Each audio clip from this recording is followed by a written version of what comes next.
question. Please pray for me. We just had a mass shooting at our hospital. It was horrible and frightening, and I was the incident commander for a hospital that had to lead that disaster. I feel completely drained and heartbroken for that poor mentally ill man and for all the victims. Any word of advice and kindness to help heal my current missing a word would help. I feel this is an epidemic now and feel like crying. Please, Mars, some kind words would help. Well,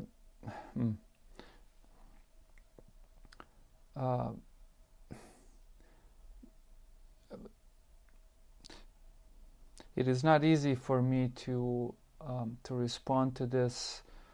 Of course, it is easy to respond, but understanding that someone's experiencing agony, acute pain, internal pain, makes it very difficult for me to address this in fear of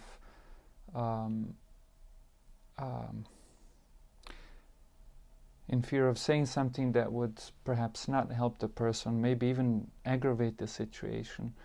So anyhow, I have deliberated a little bit upon this, and I will now, with all the humility that I have at my command, I will try to address your question, hopefully appropriately.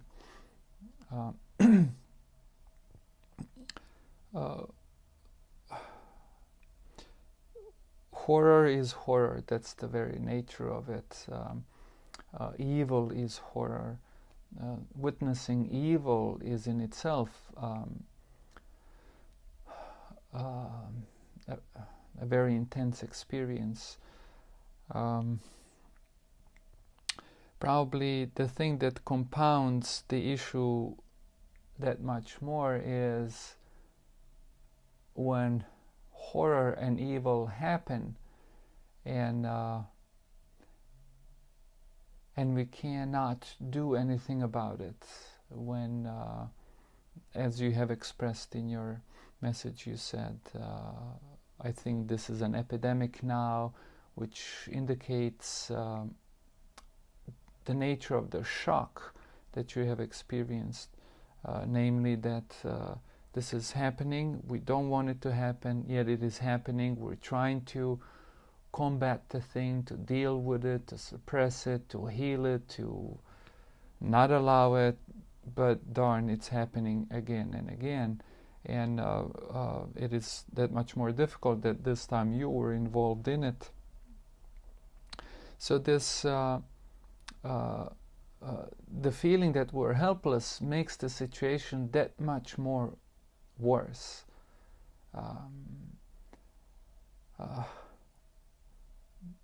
A horrible thing is about to happen, and all you can do is just witness it, experience it, be the victim of it, or see others being victimized by it, not having any ability to influence the situation is terrifying.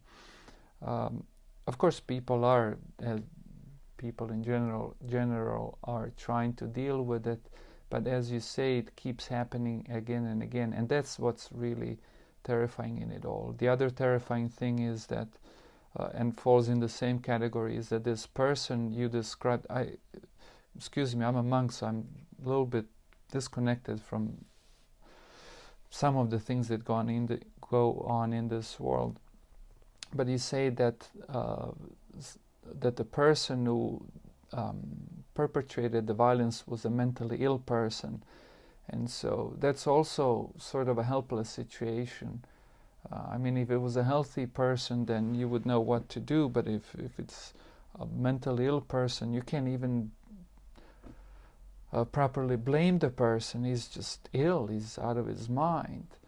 And then there are victims of his violence. It's really, there's so much violence and pain and evil, we could say, and what to do? Can we do anything? So the sense of helplessness really makes the situation that much more worse.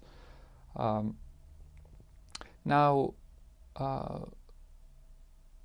understanding all of this, the spiritual advice to accept this world as inherently troublesome may appear to be painful advice, irrational advice, even inappropriate advice. Someone may even say you're speaking evil.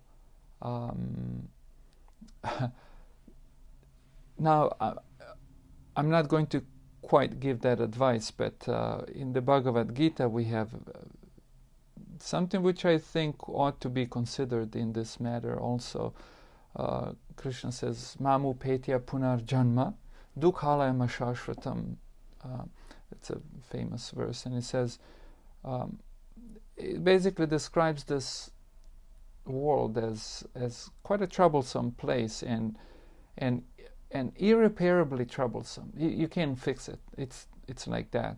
Punarjanma, there is constant birth and death in this world. And it also indicates reincarnation, that a same person takes birth and dies many times. But overall, there is birth and death all the time. Dukkha alayam, it's just full of dukkha or misery and pain. This world is described as inherently such, and it is ashashvatam. Everything in it is temporary. Whatever we do, even we ourselves are temporary in it. There's that American English at least, saying that indicates like the most horrible things. You suffer and then you die. Like, as if it's not enough that you're suffering, and then at the end you also die. So it's a very gloomy picture of this world, and in the wake of these kind of incidences, saying these kind of things may not be perceived as suitable or even appropriate.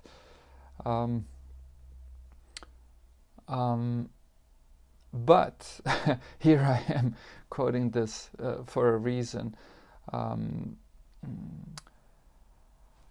This verse also states another thing, and that's as it continues, Na pnuvanti mahatmanaha samsiddhim paramam gataha, which means, it's a Sanskritam, which is that these big souls, they don't experience all these things.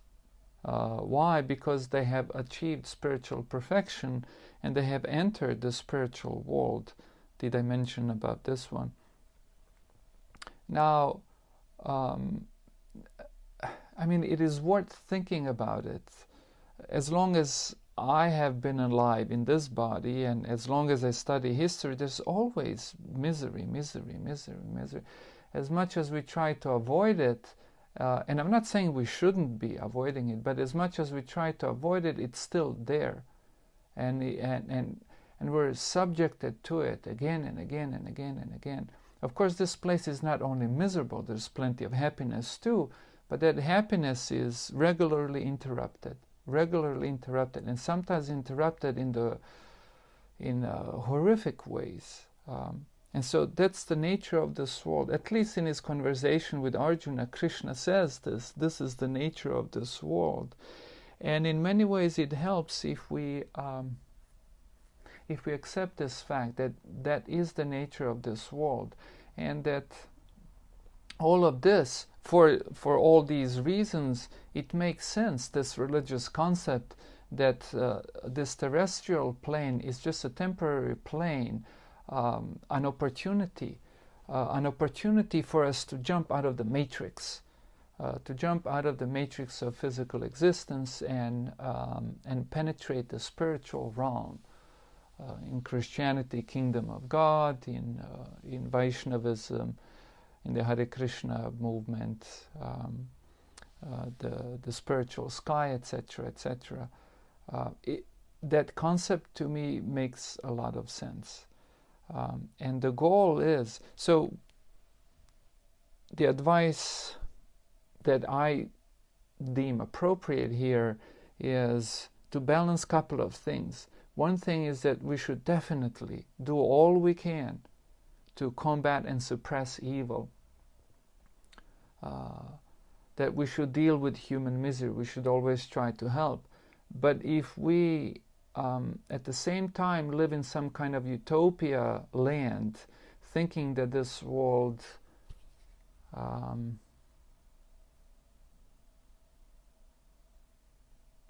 will be such a beautiful place where there will be no misery, then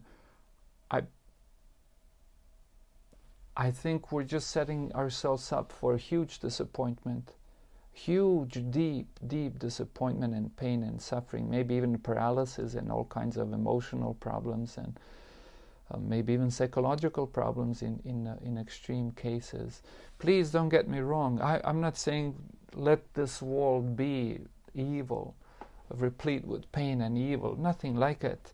I'd be the first one to be extremely satisfied and happy to see this world a beautiful, peaceful, happy place. But anyhow, at least Krishna in the Bhagavad Gita in his conversation to Arjuna said that that's not the nature of this place. That this place is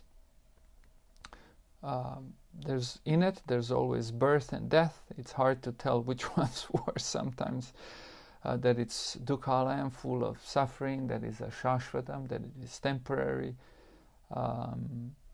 So that's the nature of it, and let's do our best to not tolerate evil, to combat it, to do to be helpful and compassionate, but to understand that this world is a temporary one, everything here is temporary, and we should set our goals, we should fix our goals in the spiritual realm and try to attain that realm while here being temporarily here in this matrix. Anityam asukam lokam, Krishna says also in the Bhagavad Gita, having come to this anityam, temporary place, asukam, a place where there's lack of happiness, not enough of it, lokam, the planet, the realm, imam prapya, having come there, bhajasvamam, love me, serve me, become my devotee, which is a means of transcendence, and the goal of transcendence also. Anyhow, some other time about that. Now, I have compiled a few notes of additional, possibly relative things that might be helpful. At least the Hare Krishna Vaishnava literature paints this picture of the soul as being transcendental, asangyo hyayam purusha, as a being transcendental to the physical realm. So whatever happens in this realm, pain or pleasure, it really happens to our body. And the soul, being different from the body, does not really directly experience all of that. As a matter of fact, the person, every one of us is potentially capable of disassociating from this body to the point that we actually don't feel the pains or the pleasures of this world, if we decide to do so, but rather experience a transcendental joy. I'll read you the quote from the Bhagavatam, 3rd canto, 3.7.11, if you want to look it up. Srimad Bhagavatam. As the moon reflected on water appears to the seer to tremble due to being associated with the quality of the water, so the self associated with matter appears to have the qualities of matter. So, very interesting analogy. Moon reflects on the water, but moon's not in the water, moon's in the sky. And so as the water quivers, the moon appears to be quivering, but moon's not quivering. So like this, we project ourselves, the soul projects itself into the matter, and then through the media of ego, very specifically false ego, therefore experiences this physical reality as the ultimate real reality, which according to the Hare Krishna concept, it isn't. Maybe one personal advice, also a quote from the Bhagavatam. If you wish to practice Krishna consciousness or bhakti, Simply by chanting and hearing of the transcendental name, form, etc. of the Supreme Personality, Sri Krishna, one can achieve the cessation of unlimited miserable conditions simply by being absorbed in spiritual reality. Therefore, to continue the quote, therefore, what to speak of those who have attained attraction to serving Krishna and his devotees? 3:7:14, very beautiful. And the last one might be interesting. The quote goes, both the lowest of fools and he who is transcendental to all intelligence enjoy happiness, whereas persons between them suffer the material pains. In other words, persons who are not spiritually elevated, like not even at all, not at all, and then people who are completely spiritually elevated, they experience, in other words, fool is a happy and a self-realized person's happy, and everyone in between suffer.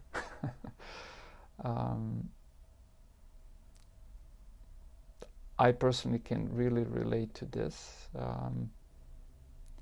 Fool is happy because just obtuse to everything. But people who are a little bit awake, they're capable of compassion and feelings for others and concerns, and